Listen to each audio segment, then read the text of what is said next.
So this is just a general update from Daily Mail. It's not going to be World War III. This is all a bluff. Democrats and Republicans ramp up demands to Biden to send Polish MiG-29 fighter jets to Ukraine because Putin is escalating every day. We also have Estonia, the first NATO country, formally through parliament calling for a no-fly zone over Ukraine.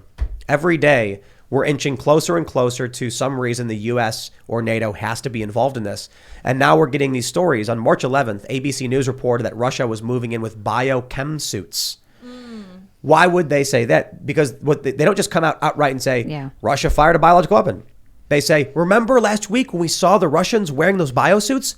This is why. And now already NATO, some U.S. official has said, it's effectively, a red line, it's crossing the line. It's a red line for NATO if Vladimir Putin uses chemical weapons. Well, Biden said that last week. Sorry. He said he was asked by reporters when he gave his little speech on Friday, I think it was Friday, about what if Putin uses biochemical weapons, and Biden said there would be a severe price. But you also have the White House saying that a biochemical weapons attack from Russia would be a false flag.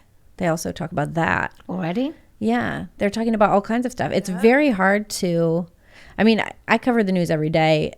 We don't cover a lot of what's going on the ground in Ukraine at Post Millennial. We're not foreign policy experts, so we don't cover that. We cover what's going on in the U.S. about it. We cover what's going on in Canada about it. But we're reading all of this stuff every day. We're trying to figure out what's going on. We're trying to understand it. And it gets more and more confusing all the time. It's it's hard to know what's going on. We don't speak the language. It's very clear that you have two sides there that are very well versed in how to create propaganda wars. And they're doing it. And we don't know what's what. It's all lies, man. Both parties, every party to this, whether it's China, whether it's Russia or the U.S., has a reason to lie. And it's just impossible to know what's going on. You've got these people on Twitter, you've got these people in media, even people on Fox News, it feels like the personalities on Fox News are trying to remain as close to the populist American message of we don't like war as possible, while still crop dusting Vladimir Putin is crossing that line and something needs to be done. But I think Fox News knows their audience would be like, no war. We're not going to play that game. But Fox News is one of the outlets that keeps sort of talking about how there should be a no-fly zone. No, that's what I mean. Yeah. It's what I was watching The Five and I was watching Jesse Waters and Brett Baer. Jesse Waters is out there being smug, hey, we should have a no-fly zone. That's Jesse. It's Jesse. Yeah, I don't like that. No, for sure. But it does feel like, even Greg Gutfeld's, somewhat I don't know what's going on or what they're saying. You turn on MSNBC and Rachel Maddow is just do as the cult says. She's not really on TV anymore, but you get my point. I discussed before we came on that a guy on the BBC stood and gave a piece to camera with dead Russian soldiers by his feet. Wow. We're just in really nasty realms of dehumanizing soldiers, which I'm guessing didn't have much of a say in whether or not Russia went into Ukraine. It's remarkable to me how we keep hearing this narrative that Russia's losing. But then when you actually look at the details, it's Russia's expanding. The media keeps showing these small stories of victories for Ukraine. There's one video going viral. It's Russian convoy ambushed and one tank gets hit. And then you see all those little stories. But then the big picture is Russia gains more ground. Russia takes over a city. I was in South Korea a couple of years ago. And forgive me, my South Korean family and friends. I went to this museum about a great South Korean general. And it was funny to me because it was this was a great naval leader who led Korea, because it was ancient time battles, so it was all of Korea in great war against Japan or something. And I noticed something interesting. It was in the first battle, a great 500 ships confronted each other, and then it was you go to the next historical slide. And it's the great general leading 50 ships against the 300 won a decisive victory. Then you go to the next one and it's his 12 ships led a decisive victory against the 300 or whatever. And I'm okay, so hold on. You're omitting the 9 out of 10 times he lost and only showing me the 1 out of 10 times he won. It's, that's kind of what it feels like is happening here with Ukraine. Right. They show all these little victories, but the bigger picture is Russia is slow rolling and moving in and taking over. But what's the aim with those lies? Is it to make Putin really angry that we're talking about him being a loser? I think demoralize the Russian troops so that they fight worse. Maybe, right. But I don't think they're watching this stuff. I think it's more so to convince the American people that we can and will win. Yeah, that does that too. And then when there's a chemical send more attack, defensive. they can be like, oh no, look, guys, we're winning, but we got to end it now because of what Russia just did. And then all of a sudden, Russia is winning. Then all of a sudden NATO comes in, flattens Russia. I can't. It just think NATO? So you think NATO is going to just go in? NATO what would has they do? 30. Would they like? NATO has 30,000 troops right now in Norway doing war games, and 50 warships moved into the region, which is it's the Baltic Sea. It borders Russia, and it's kind of like, is that a coincidence? They want to cancel this ICBM test to de-escalate things, but then send 30,000 troops for a war game, with 50 warships. I don't think they're up there for war games. I think they needed a reason to send all of those troops and get them ready. And just leave them there. Yeah. Yeah. Because Russia's been amassing troops. We know that. Right. We know that. That's for a long time. I was in a cab actually recently with a friend of mine, and it was an Uber, and the Uber driver was like we were like, hey, how you doing? And he was like, I actually just got word today that I'm shipping out. What? In a couple days. I put in for my retirement in August, and now instead they're shipping me to Germany. Wow. Oh, yeah. Jeez. To Germany. Yeah. Interesting.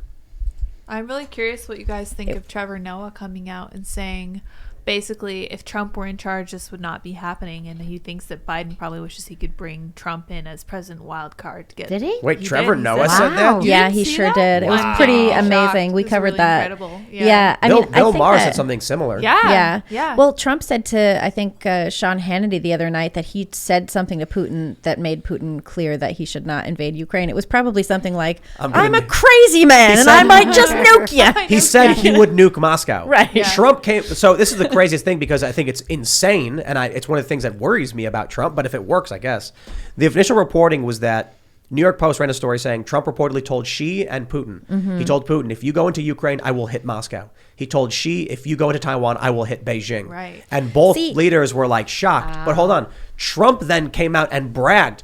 I told him I would nuke Moscow, and he knew I meant it. And I'm like, He's like, he believed it maybe like 5%, but that's all you need. Yeah. is that what he But said? I mean, Yeah, in the phone call. the thing too, though, is like the benefit of having Trump as president, like he was essentially an anti-war president. The benefit of having him as president was that he was so unpredictable and crazy that no one knew what he was going to do. He was like the homeless guy on a corner with a knife and crazy crack eyes. True. So America was like this crazy, unpredictable nation Not with with a knife. nukes run by. Well, No, it's with like what? someone With what? handed him an AR. Right. And No, then he has a everyone's grenade like, in whoa. one hand and the pin is over here. I think he was You a know? predictable man. He I think actually he was was. a I think he was predictable, large-shouldered, kind of bullish bloke. I think you knew Interesting. exactly what he was going to do. He gave Which is off like that. a crazy thing. Well, I think he'd out. Oh, I can't. I'm trying not to swear. He'd if it was a urinating contest, Uh-huh. he would always be the gotta win. guy to win. Yeah. So I Yes, think that's correct. I think Americans should have felt safer in his hands than ever in Biden's. He- I felt he's- safer with a crazy man at the helm than somebody who's imminently reasonable. Well, a crazy guy that But wants Biden's to win. not. Biden's sleepy. He kind of created like a He's- crazy he's persona not Trump around. did, and it worked in cases like with Putin. Thought maybe he would hit Moscow with a nuke, but the American people believed it. They bought into it as well, so they thought he was crazy. Half of them thought he was really crazy. I feel like It turned out he was one of the more stable presidents I agree. militarily. I feel like Trump was the kind of guy to where you could brag about doing something that's kind of like amoral or well, he did. no, not Trump. I'm saying Okay. if you said something like Trump could never beat me in a pissing contest, Trump would be like, when I take a leak, I spray it so far. So far. Everybody knows it. Everybody knows. I can write my name in cursive. Unavoidable. Like, no. He'd be like, I throw a ball faster than Trump. He'd be like, no, I throw the best balls, the furthest balls. I throw them all. I throw my balls. No, but only weird things. Like if you said, I'm a pro bowler and I could beat Trump at bowling, he'd probably be like, well, he's a great bowler. He's very good. Everyone respects him. agrees, yeah. But it was weird things he would lie about where you're like, why is he so adamant about like that being the thing? You know, But that's what I a mean? reliable Right. guy, right? Yeah. Because you know that he's going to say, that when people challenge him. So someone like Putin or China, when they're sort of coming up and saying, "Oh, we're gonna be the world superpower," he's like, "No way! I'm the superpower that ever No, ever walked the earth." That 5% thing is actually a really great point. because everybody knows that Joe Biden's got a 0% chance of launching any nukes or taking any hard military action. He's not going to do a thing. And everybody probably says, even Putin and she would be like, Trump probably won't do it. And then their advisors go, probably? And it's like, they're like, Biden's asleep. He's never going to do anything. Well, Biden He's is not never even going to do awake. anything. No, he's a useless, doddering old man. He'll yell, "Come on, man," to Putin. Right. Come on, man. And then maybe he'll whisper and like sniff on, some man. little girl's hair. He could. Yeah, he's reliable in sniffing women. He's great at that. So we have Chicken City, which is our new live stream where it's just the chickens doing their thing, and chickens are animals, so they do animal behaviors. But people calling whenever Roberto the rooster is getting feisty, people saying Roberto giving the old Biden sniff to the girls and stuff like that. A good old Biden sniff, and I'm like, that's one way to put it. Biden knows better. It's funny because it's a rather family-friendly show. It's just chickens, and we make jokes, and I threw blueberries to them and stuff like that. But the comments are hilarious when people make jokes about chickens. And One of you get our them to eat the people blueberries? on our social media get them team. to. They fight for it. Oh, I thought they didn't. Those the young ones, they don't eat them. Oh, the they little don't know ones their were food yet. confused. They were like, They didn't "What's like the that?" blueberries. dumb. One of the people on our social media team, Beth Bass, she's a reporter of ours. She was in Ottawa covering the truckers and everything. She's terrific. Every time Biden does a sniffy thing, she's like, I'm getting this clip. Just wait. He's sniffing people again. He's sniffing the girls again. It's wonderful. I love it. Good This for is her. our reporter, Yeah, it's John. great. His beat is Biden sniffing little girls. Yeah. And he's like, yeah, basically I just watch all of his presentations and I just pull the clips of him sniffing women. Is he getting nutrition from people when he does that? Because I know when you smell something, you get particles of the thing go into your Oh, body this when is you're even smelling getting it. That's grosser and worser. grosser. Yeah, like when you're in Biden- the bathroom, you're stinking. Biden can't help it. He sustains himself. I require nutrients. Yeah, he's a smeltarian. I have to smell them. Smeltarian. I need some energy. Yeah, he smells. He latches on and all right. I mean, that's Like gross a because a vampire. good smell will He's wake like you a up, and that's really gross if that's what he's doing. Thanks for checking out this segment from the Timcast IRL podcast. But if you want to check out the full show live, tune in Monday through Friday at 8 p.m. And if you want more special access content, head over to timcast.com and become a member. Your membership helps sustain this company, keep our journalists employed, makes this show happen, and you will get access to exclusive members-only segments of the Timcast IRL podcast, and there's a massive library to check out. So again, go to timcast.com or tune in Monday through Friday at 8 p.m., and we'll see you all there.